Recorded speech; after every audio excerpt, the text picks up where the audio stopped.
حضور غوث پاک، محبوب سبحانی، قندیل نورانی، شہباز لامکانی، شیخ سید عبد القادر جیلانی۔ کسی نے پوچھا تھا حضور غوث اعظم سے کہ آپ کی ولایت کس طرح کی ہے، تو آپ نے اپنی ایڑی کی طرف اشارہ کر کے فرمایا جب تک میرا قدم نہ لگے اللہ کسی کو ولایت دیتا ہی نہیں۔ تو میری ولایت کی بات کرتے ہو، میں جب تک مہر نہ لگاؤں اللہ کسی کو ولی بناتا۔ شیخ سعدی بول پڑے، کہنے لگے غوث اعظم درمیان اولیاء چو محمد درمیان انبیاء۔ حضور غوث اعظم رضی اللہ تعالیٰ عنہ کا ولیوں میں وہی مقام ہے جو نبی پاک کا نبیوں میں مقام ہے۔ امام الاولیاء، سرتاج الاولیاء حضور غوث پاک رضی اللہ تعالیٰ عنہ۔ حضور غوث اعظم رضی اللہ تعالیٰ عنہ فرماتے میں تقریر نہیں کرتا تھا، تعلیم مکمل کر لی بات نہیں کرتا تھا۔ میں کہتا تھا میں کیسے لوگوں کے سامنے واز کروں، کہتے ہیں مجھے خواب میں مصطفیٰ کریم کا دیدار نصیب ہوا۔ محبوب نے فرمایا عبد القادر بات کیوں نہیں کرتے؟ میں نے کہا حضور یہ عربی لوگ ہیں، فصیح و بلیغ ہے، ہر آدمی بات سمجھتا ہے، تو میں کس طرح اتنے مجمع میں بولوں گا، بڑا مشکل کام ہے، ہر آدمی کی ذہنی سطح کے مطابق کیسے بات کروں گا؟ کہتے ہیں مصطفیٰ کریم نے فرمایا منہ تو کھولو ذرا۔ کہتے ہیں میں نے منہ کھولا تو حضور نے 7 دفعہ لعاب دہن میرے منہ میں ڈال دیا۔ فرمایا اب تو بولتے جانا اور میری برکتیں تیری مدد کرتی جائیں گی۔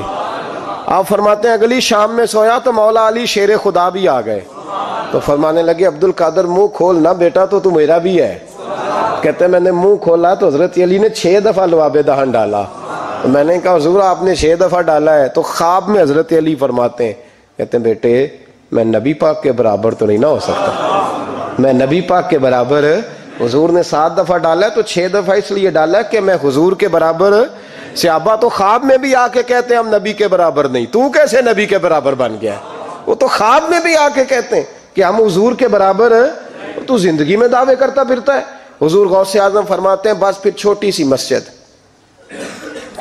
مسجد اور اس میں نے تقریر شروع کی، میں اکیلا ہی چلا تھا جانب منزل مگر، پھر لوگ ملتے ہی گئے، پھر کارواں بنتا گیا۔ فرماتے ہیں چھوٹی سی مسجد، پھر مسجد بڑی ہوئی، پھر مجمع بڑھ گیا۔ فرماتے ہیں پھر جامع مسجد، پھر مجمع وہاں بھی کم پڑ گیا، پھر بغداد کی عیدگاہ وہ بھی بھر گئی تو صحرا میں جا کے خیمے لگ گئے۔ کہتے ہیں تقریر ہوتی تو ہزاروں کا مجمع، ہزاروں کا۔ ملا علی قاری کہتے ہیں غوث اعظم کے اجتماع میں 70 ہزار لوگ شریک ہوتے تھے، ہزاروں علماء کاغذ قلم لے کے بیٹھے ہوتے تھے کہ غوث پاک جو باتیں بیان کریں گے تفسیری نقطے ہم نے نوٹ کرنے۔ اور حضور غوث اعظم کو اللہ نے یہ کمال دیا تھا، کمال، یہ آپ کی کرامت تھی کہ بغیر سپیکر کے بولتے تھے، جیسی سمجھ پہلے والے کو آتی تھی ویسی آخری والے کو آیا کرتی تھی۔ آج نا کرامت کی بات آتی ہے تو بندے چھپنے لگ جاتے ہیں، کہتے ہیں نہیں یہ نہیں ہو سکتا، بڑا مدافعانہ سا عمل، بڑا شرمندہ سا لب بولا جا جی وہ غوث پاک۔ ایک دن ایک صاحب کرامت بیان کر رہے تھے تو بڑے جھجک کے حضور غوث اعظم، میں نے کہا تو بیٹھ مجھے بیان کرنے دے، تو ڈر رہا ہے کرامت سے ڈر رہا ہے، مجھے بیان کرنے دے، میں بیان کرتا ہوں، مجھے بیان کرنے دے۔ ملا علی قاری علیہ رحمہ نے لکھا ہے، دیگر بہت سارے لوگوں نے لکھا ہے، غوث اعظم خطبہ دے رہے تھے، تقریر کر رہے تھے، اچانک ہاتھ آگے بڑھایا تو یہاں تک ہاتھ بھیگ گیا غوث اعظم کا۔ ہاں کھول کے دیکھے، کھول کے بات کر رہا ہوں، ہاتھ یہاں تک بھیگ گیا۔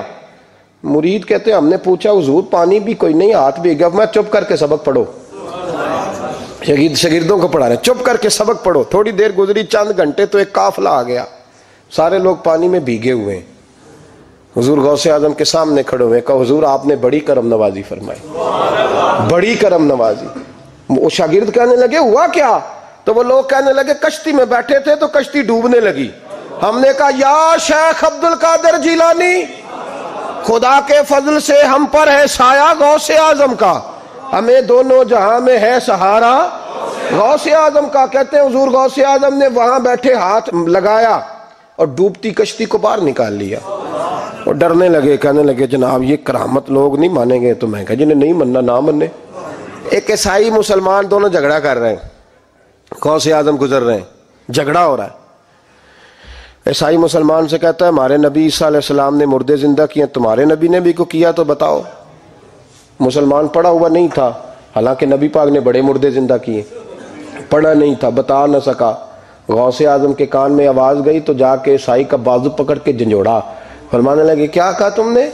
میرے مصطفیٰ نے مردہ زندہ کیا تو بتاؤں؟ فرمایا تو نبی پاک کی چھوڑ، میں غلاموں کا غلام ہوں، میں غلاموں کا غلام ہوں، مجھے بتا کون سا مردہ زندہ کرنا ہے۔ تو چھوڑ حضور کی بات نہ کر، میں غلاموں کا غلام ہوں، مجھے بتا کون سا مردہ زندہ کرنا ہے۔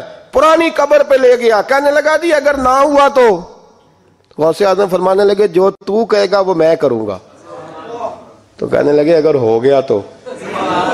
اگر تو غوث اعظم کہنے لگے نہ میرے خانقاہ پہ جھاڑو دینا، نہ میرے برتن مانجنا، نہ میرے گھر کا سودا لانا، اگر زندہ ہو گیا تو بس میرے نبی کا کلمہ پڑھ جانا، بس میرے رسول کا کلمہ پڑھ جانا۔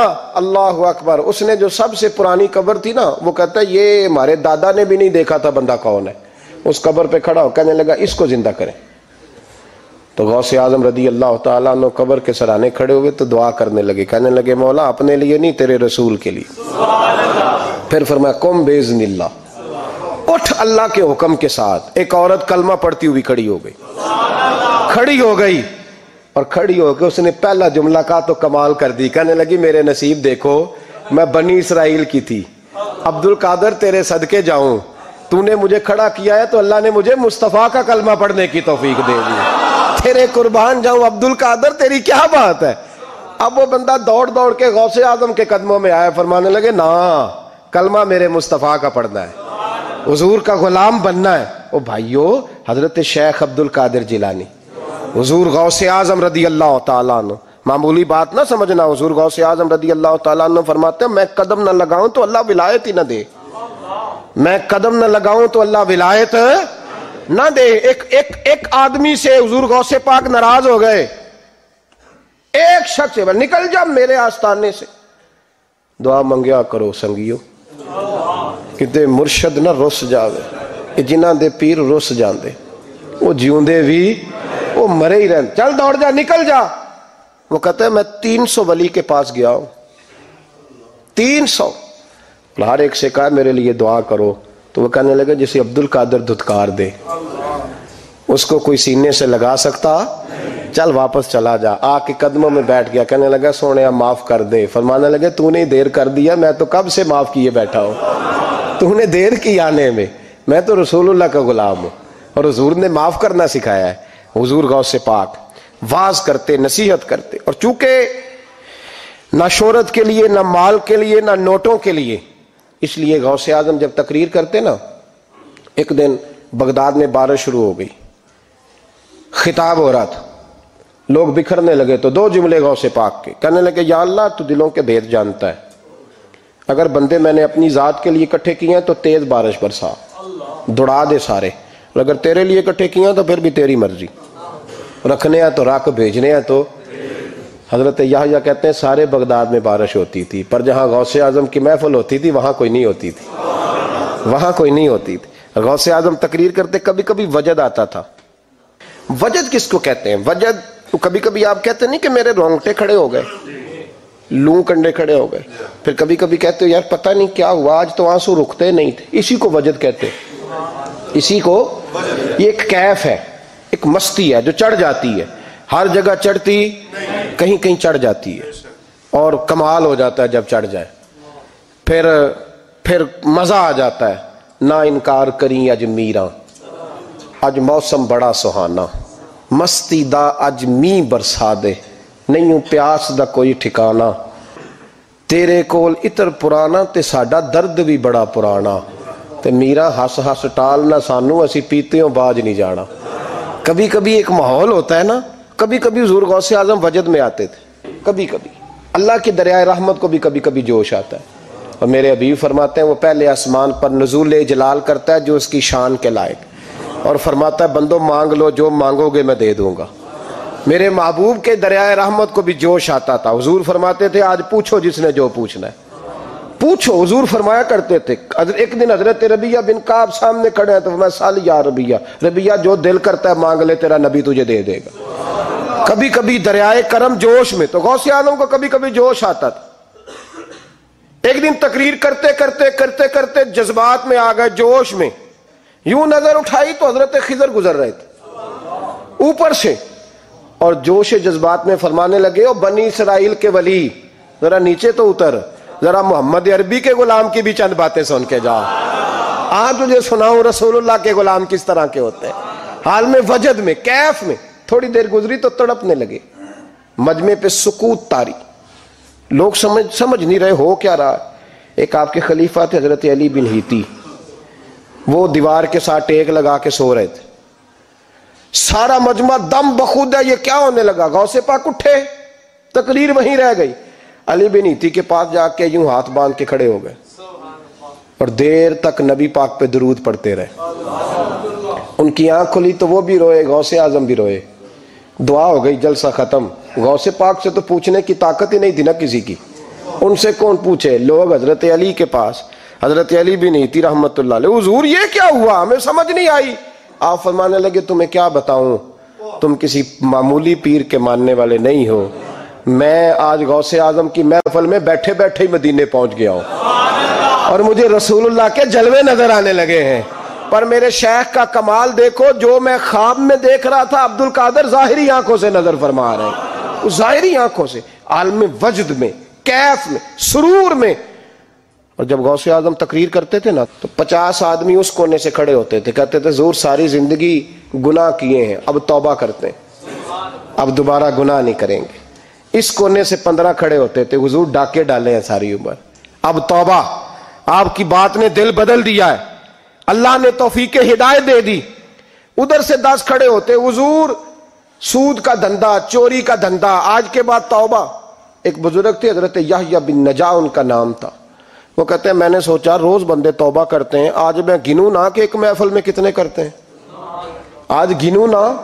اب تو کاؤنٹنگ کے مختلف ذرائع ہیں نا، کیلکولیٹر ہے، باقی چیزیں، اس زمانے میں یہاں گٹھلیاں ہوتی تھی کھجور کی، بندے کوئی چیز گننی ہوتی تو گٹھلی ڈالتے، یا لوگ دھاگا لے جاتے تھے، ہر دھاگے پہ گرہ لگاتے تھے، ایک گرہ دوسری گرہ، وہ کہتے ہیں میں نے نا اپنے پلو کے چادر کے نیچے دھاگا چھپا لیا، ایک بندہ توبہ کرنے اٹھا تو ایک گرہ ڈال دی، دوسرا اٹھا تو دوسری گرہ ڈال دی، تیسرا اٹھا تو تیسری، کہتے ہیں اچانک بندے زیادہ ہو گئے، اب میری سپیڈ ہی بڑی کم تھی، میں کوشش بڑی کرتا پر بندے زیادہ، کہتے ہیں بڑی کوشش کی پر میں پورا ہی نہ ہوں، کہتے ہیں جب میں تھک گیا نا اور تھوڑا سا میرا سانس بھی پھولنے لگا، پریشان بھی ہوا، تو غوث پاک نے میری طرف دیکھا اور دیکھ کے مسکرائے اور مسکرا کے فرمانے لگے، یحییٰ میں دلوں کی گرے کھولتا جا رہا ہوں، تو بند کرتا جا رہا ہے، میں گرہ کھول رہا ہوں، تو گرے لگا رہا ہے، اور چھوڑ دے یار، تجھ سے نہیں گنا جائے گا۔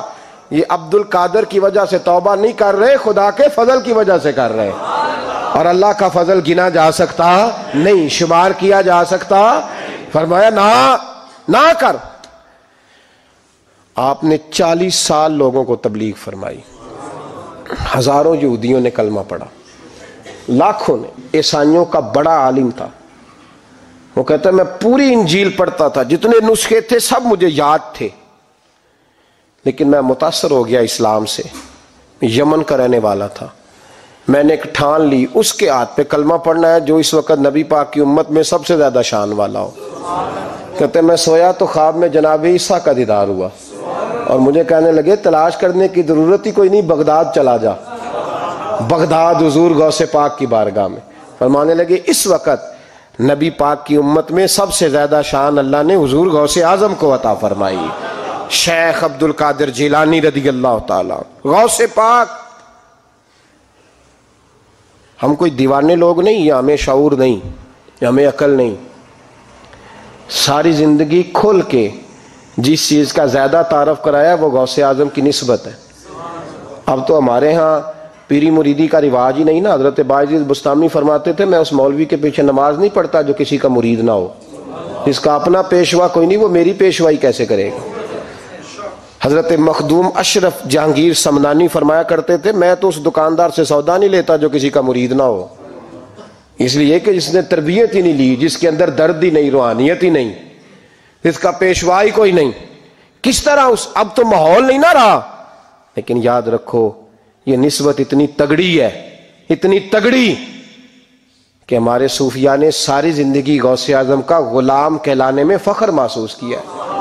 کیا رشتہ داری تھی اعلیٰ حضرت بریلوی کی ان سے، کیا تعلق تھا پیر میر علی شاہ صاحب کا ان کے، کیا ان کا، لیکن ان لوگوں نے ساری زندگی کھل کے غوث اعظم کے تذکرے کیے۔ کیوں؟ غوث اعظم نے 40 سال عشاء میں وضو کیا اور فجر تک اللہ کی عبادت کی۔ فرماتے میرے مالک نے کہا عبد القادر کچھ مانگ لے، نہ اپنے لیے مانگا نہ اولاد کے لیے۔ کہنے لگے مولا قیامت تک جو میرا نام لے نا اسے بغیر توبہ کے مرنے نہ دینا، مرنے لگے تو توبہ کی توفیق دے دینا۔ فرماتے میرے مالک نے وعدہ کیا ہے جو میرا ماننے والا ہوگا بغیر توبہ کے نہیں مرے گا۔ اور حضور غوث پاک رضی اللہ تعالیٰ عنہ فرماتے میں تو قیامت میں بھی اتنی دیر جنت میں نہیں جاؤں گا جب تک سارے مرید نہ ساتھ چلے جائیں، میں نے جانا نہیں، کھڑا ہو جاؤں گا، عرض کروں گا مولا بھیج۔ میں نے کہا یہاں بھی لوگ ڈر جاتے ہیں، یہ کیسے ہو سکتا ہے؟ اور بھائی پڑھو نا مشکاہ شریف، میرے نبی پاک علیہ السلام نے فرمایا ایک بندے نے ایک اللہ کے بندے کو پانی پلایا تھا، قیامت کے دن اللہ اس کی برکت سے اس گناہگار کو جنت عطا کر دے گا۔ اور حضور نے فرمایا بخاری میں المرء مع من احبا، جو جس سے محبت کرے گا قیامت میں اسی کے ساتھ اٹھایا جائے گا۔ تو ساری زندگی قادری کہلائے، ساری زندگی غوث اعظم کا غلام کہلائے، ساری زندگی خواجہ اجمیر کا نوکر کہلائے، ساری زندگی شاہ نقش بند کا غلام کہلائے، ساری زندگی شیخ شہاب الدین سہروردی کا اپنے آپ کو منسوب کرے اور دنیا سے جائے تو ایسے ہی چلا جائے؟ میرے نبی نے نص بیان کر دیا جو جس سے پیار کرے گا اسی کے ساتھ جائے گا، اسی کے۔ خدا کے فضل سے ہم پر ہے سایہ غوث اعظم کا، ہمیں دونوں جہاں میں ہے سہارا غوث اعظم۔